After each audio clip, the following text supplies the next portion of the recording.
Hello, আমি kidnapper অরুণ বলতেছি। তোর স্বামীকে আমি কিডন্যাপ করছি। তোর স্বামীকে যদি কাল সকালে সূর্য দেখাতে চাস তাহলে 10 লাখ টাকা নিয়ে চলে আয়। ভাইয়া আপনি এক কাজ করেন, সূর্য দেখানোর দরকার নাই, আপনি চাঁদ দেখাই দেন আর 2 লাখ টাকায় সমাধান করেন।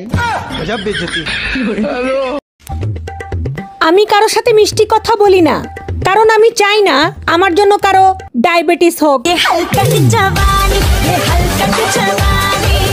আচ্ছা, তোমার আর আমার মাঝে আক্কেল বেশি কার? এটা কোনো প্রশ্ন হলো? অবশ্যই তোমার বেশি। যাক, অবশেষে স্বীকার করলা তাহলে। শিকার না পাওয়ার কি আছে? আক্কেল থাকলে কি আর তোমারে বিয়ে করতাম? জানো তো পুতা দিয়ে আক্কেল ঠিক করা যায়।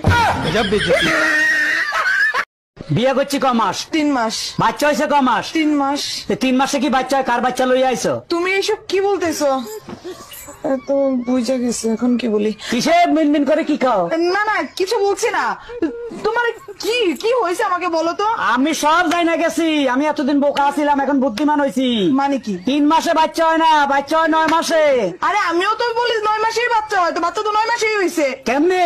তুমি বিয়ে করছো কয় মাস? 3 মাস। আমি বিয়ে করছি কয় মাস? 3 মাস। বাচ্চা আমার পেটে ছিল কয় মাস? 3 মাস। তো তুমি বিয়ে করছো 3 মাস, আমি বিয়ে করছি 3 মাস। 3 এ 3 এ 6, আর আমার পেটে ছিল 3 মাস।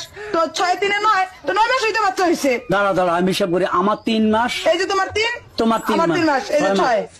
বাচ্চা পেটে ছিল 3 মাস, এই যে এই যে 3 মাস। 9 মাস। হ্যাঁ। তো 9 মাস তো ঠিকই আছে। তো বাচ্চা তো 9 মাসই হয়, আমি তো বলি ঠিক আছে।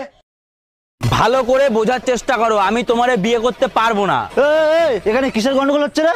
দেখ ভাই, আমি মানছি ও বাড়িতে সোনা দানা চুরি করে নেয় আমার দেশে, সেই নিয়ে আমি একটা বিজনেস খুলেছি। আজকে আমি কোটিপতি। তো কি হয়েছে?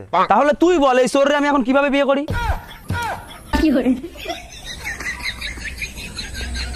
বৌমা কি করছো? এই তো মা, শুয়ে আছি। আজকাল দেখছি তুমি খুব টানা টানা কথা বলছো। পরশুদিনও বলবো।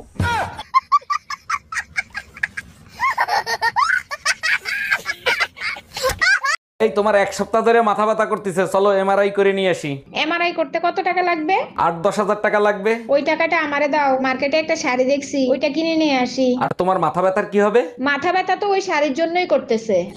हम इसका पति है, हमको सिर्फ फांसी का सजा। কেমনে মন নরম করব? ফাঁক পাইলেই তো ভাবিদের কাছে চলে যাও। সব সময় তো যাই না, ওই ভাবিরা যখন একটু ডাকে তখন যাই। আজকে পুতা দিয়ে এমন জায়গায় ছেঁচা দিব ভাবিরা জীবনও ডাকবে না। I love you. আমি যদি আই লাভ ইউ টু বলি তাহলে? তাহলে তো আমি খুশিতে মরে যাব। থাক, তাহলে বলবো না, বেঁচে থাকো তুমি। এই তুমি কার সাথে রাত কাটায় আসলা? কোথায় গেছিলা? সত্যি করে বলো। তোর মার সাথে গেছিলাম, সারা রাত বসে রামায়ণ শুনছি। ও আচ্ছা, তার রামায়ণ শুনে তুমি কি শিক্ষা লাভ করলা? আরে রাখো তোমার শিক্ষা, আমি তো এখন পর্যন্ত বুঝতেই পারলাম না সীতা কার বাপ। हम इसका पति है, हमको सिर्फ फांसी का सजा चाहिए। আরে ভাবি, এত খুশি খুশি লাগতেছে, কাহিনী কি? 20 বছর পর একটা বাচ্চা হইছে, তাই এত খুশি। সত্যি এটা খুশির খবর ছিল। তা কিভাবে এই অসাধ্য সাধন হলো? 18 বছর তো বিয়ের বয়স হইতেই লাগছে, তারপরে তো বাচ্চা হইছে। ও আচ্ছা। নাম কি? নাম ক। জরিনা বেগম। বেগুন কারো নাম হয়? বেগুন না, বেগম। ও, জরিনা বেগম।